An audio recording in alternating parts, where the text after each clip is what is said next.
So the responsibility of any believing human being is to protect themselves from the hellfire and protect their dependents and their family members from doing anything that could lead them to the hellfire. So it's a responsibility. Yes, first and foremost, we are responsible for ourselves, but we are also responsible for our families. And this is a profound responsibility. And this means on the day of judgment, when each one of us stands in front of Allah subhanahu wa ta'ala for the reckoning, for the hisab, for the account, you will be asked about yourself. And on top of this, you will be asked about your family. What did you do to protect them from the hellfire? So it's a responsibility, and you will be questioned about that. You will be held responsible and accountable for whether you did or you did not effectively act to protect your family members from the hellfire. Where does this lead us? It leads us to realize the importance of our families and that we are responsible for them. Because in the minds of many people, of many fathers, so in this khutbah specifically, I'm addressing the parents. And more specifically, I'm addressing the bread owner in the house, mainly the father. Because we tend to think, or many of us tend to think, that being a father is only about bringing food onto the table. Only earning a living and providing financially for the kids. Making sure they eat well, they dress well, they go to school, and that they grow physically healthy. We think that's what being a father really means. So we limit it to that, only to that duty. And when it comes to the mothers, a lot of the mothers think that the responsibility is that she has to give birth, clean the child, wash their clothes, prepare their food, and that's it. And that's it. So in a sense, some of us have reduced parenthood and the beautiful position or role of being a father or a mother only to physical needs. Only to physical needs. But this verse defies this kind of understanding.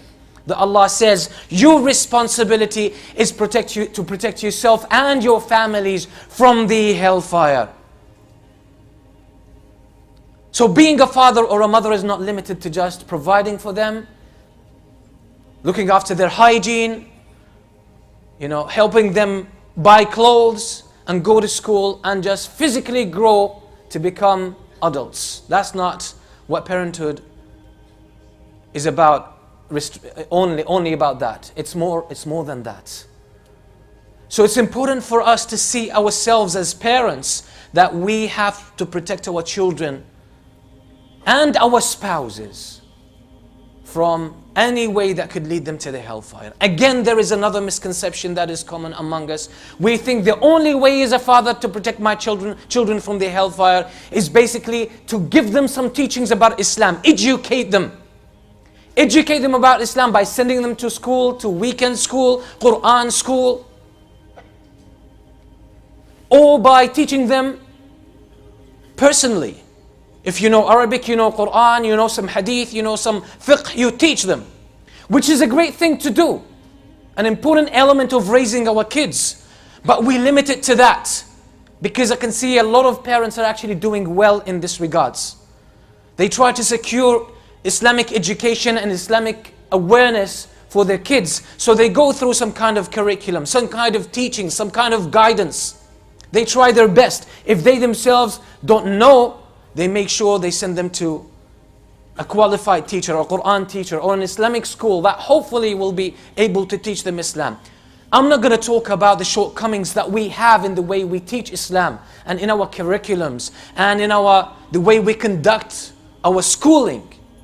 That's a completely different topic. But at least when someone doesn't know as a parent how to educate their kids, they don't have the knowledge, so they trust the teachers, they trust the schools that are around because that's the best that they can do. So that's a good thing, but that's also not enough. That's also not enough. Because as the kids grow, as they reach their teenage years, you'll start to find that the kids, the boys and the girls, will start to be more connected to their friends in school, in the neighborhood. They start to confide in them and trust them more than they trust their parents. So they start to learn from their peers, from their friends, more than they learn from parents or their teachers. And sometimes this actually gets worse to the point where they start mixing up and taking as friends people who are not qualified to be good friends. People who don't have faith at all. People who have developed bad habits, who have bad practices. People who have gone into the wrong way in terms of their conduct and their behavior, in terms of their practice, in terms of their ethics, in terms of their beliefs, in terms of their lifestyle. So when the kid starts associating with such people, they will start to adopt these behaviors and these practices. They will start to do things that are haram, things that are considered to be major sins. And they would listen to their friends and their peers and not take advice from the parents. And the parents would start to feel some kind of disconnect. My child doesn't take my advice. When I try to advise them, they turn a deaf ear to that. They avoid having an honest and open conversation with me. They'd rather hear and listen and take advice from their friends, from someone outside the house. There is definitely a reason for that. It's not happening randomly and haphazardly. The child all of a sudden, switches their mind off when they have a conversation with their parent. This is a very common problem. And the consequences are more serious because the kid starts to trust people who are unqualified to give advice, or people who give them the worst type of advice that will set them up in their life and push them away from Allah subhanahu wa ta'ala. And yes, the society we live in is quite challenging these days. There's a lot of philosophies. There is a lot of notions and lifestyles. There are a lot of practices and lifestyles that go contrary to ethical principles, that go contrary to belief in Allah subhanahu wa ta'ala, that go contrary to the teachings of Islam, that they go contrary to even any kind of decent living. So when the child goes to middle school, high school, university, the workplace, they are exposed to people from different lifestyles, different life orientations. And some of these people are quite attractive. They're very well spoken. They carry themselves quite well. They know how to express themselves. Sometimes they're well off, they have resources, and that's attractive to many people. Sometimes these people are successful in their profession, in their business, in their work, in their relationships, and this is an attracting factor that draws people towards them.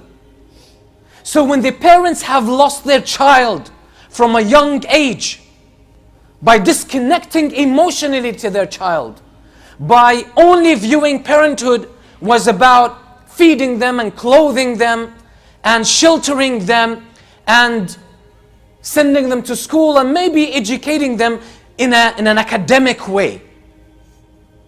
But what about the human connection? Did the child feel they really had a friend in their father? Did they find a friend in their father? Did they find a friend in their mother?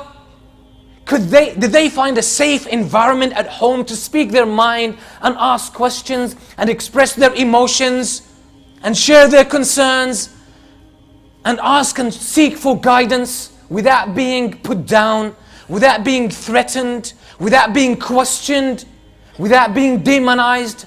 Did they experience a safe environment at home where they could find the best friend in their father or their mother, and they could freely speak with them and take guidance from them? Or do the children only feel that their parents were policing them all the time, were screening them and surveilling them all the time, and always having suspicion, evil suspicion about them, never give them the benefit of the doubt, searching for the slightest mistake and catching them and making sure we make clear to them how bad they are, how evil they are, how weak they are, how bad their intentions are. And we think, I'm a good parent, I caught them doing the wrong thing and I pointed it out to them. And what happens? It disconnects. Because they can't find a friend in you. They can't feel safe in your presence. When they are at home, they feel they're being screened and watched all the time. So they have a need to lock themselves up in the room so they can feel at least safe and not being watched. Because being stared at all the time is quite an exhausting experience. That's not going to fall easy on some ears, I understand this. But if we don't see the consequences that are going to happen 5, 10 years down the line because of this, when we have forgotten that this is the reason we don't make the connection, then we start running around searching for help.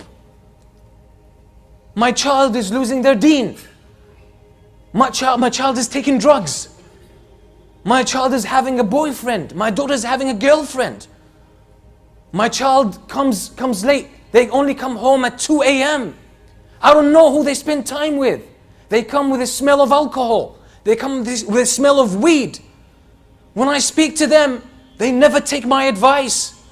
And when they grow and have more freedom and independence, you can't do anything with them, right? They're way beyond your control. So how did all this policing, what kind of payoff did it give? It didn't give anything. We have to remember and keep in our minds that we live in a society that's open. In a Muslim country, predominantly Muslim country where there's Muslim culture, you can leave the education of your child, you can leave it to some extent for the society. Because everyone in this society, they take it as a responsibility to teach the child.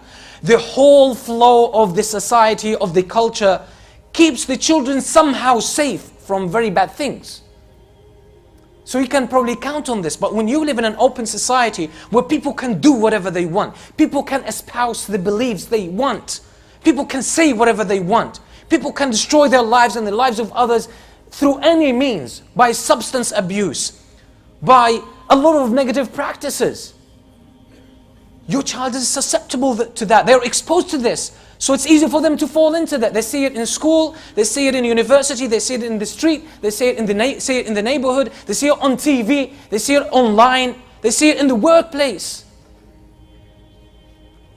And we know that we humans, when we reach our teenage years, we have a lot of emotional changes. Our outlook on life starts to change. We want meaningful relationships. And if we can't find this at home from the father and the mother and the siblings, people are going to search for it outside. And the problem is when you have in school or outside in the street, when they have people who would listen to them, people who would give them some kind of validation, some kind of respect, some kind of regard. And these people are doing bad things, but they will rush to them because of their desperate need has not been met at home. I mean, you can argue against this, but facts remain facts. They are brutal. As bad as they seem, that's what our youth are going through. There's a disconnect. We want our children to live our own culture. We want them to live our own times. Times have changed. Times have changed. We have to see what's going on in our society. We have to see what our children are experiencing, what kind of pressures they are going through. They have to deal with a lot. They are being accused of being terrorists. They're being accused of being weird. They can't take boyfriend, girlfriend. They can't party. They can't mix like others with the opposite gender. There are so many things they cannot do. But in school, in university, at work, these people do these things on a daily basis. Our kids cannot do that. So they're looked down upon. This is a pressure. There's a lot of peer pressure from the school, from the teachers, from the system, from their classmates, from their peers, from others. Then now they are questioned as being Muslim. You are terrorists. Then they are tormented by teachers and professors about the conflict, this supposed, the so-called conflict between religion and science. Then there are philosophical issues offered to them where they challenge Islam on an ethical basis. And they frame ethical issues in a way that goes against Islam. And the kids are faced with all of this. And the kids remember, at home, all they had to do with religion was forced to be pray. forced to pray, forced to dress up in a certain way, forced to be in a certain way, never got the time to have a human connection. Some people don't even sit for dinner together as a family, or for lunch as a family, or for breakfast as a family. Some people don't even live at home. There's no life at home. There's no life. The family doesn't get together. So the reason I quoted this khutbah at the beginning, that we think saving our children from the hellfire is by feeding them and clothing them and then securing some kind of Islamic education for them. What about the connection? A boy needs a father figure in the house. He needs to experience the love, the concern, the connection, the care of his father. That his father is his mentor. So he spends time with his father, quality time. You spend time with your child, with your daughter. The daughter needs her father to grow, to feel that she is loved, that she's precious, she's appreciated, she's important, she's valuable. She needs to feel this. When she doesn't feel it at home, she's going to search for it outside. And when a guy connects with her on social media, sending her some nice, sweet words, he can ensnare her and play around with her mind. And we say, I don't know what happened to my daughter. You haven't given her enough love. That's the reason, or one of the reasons at least. The daughter needs her father. She needs her mother. She needs to be connected. You need to spend quality time with them as a family. It's not a mechanical relationship. We're not robots. Just provide physical needs. It doesn't work. The emotional connection could be far more important than any other physical need. They need to have your presence at home. Yes, life is hard sometimes for some people. Life is challenging and demanding. But it's not worth losing your kids. Some people have their problems, the problems from work, the financial problems. They have them on their mind 24/7. At home, they're only making calculations. They're only thinking about the pressure at work. They're only thinking about the demands upon them. So the kids are playing around, speaking with them, and they can't give attention to their children. And they say, I'm spending time with my kids. You're not. You have to be present. You have to give them your heart. You have to give them your attention. You have to give them your whole self at that time. Spend time with them. Take them out. Take them for a trip every now and then. Spend family time, precious family time. Make this the best memories in their life. Let them feel safe to come and confide in you and express their concerns to you. So they don't have to search for that outside. And when this escalates, you will lose them at some stage, and we don't want to do this. So secure that emotional connection.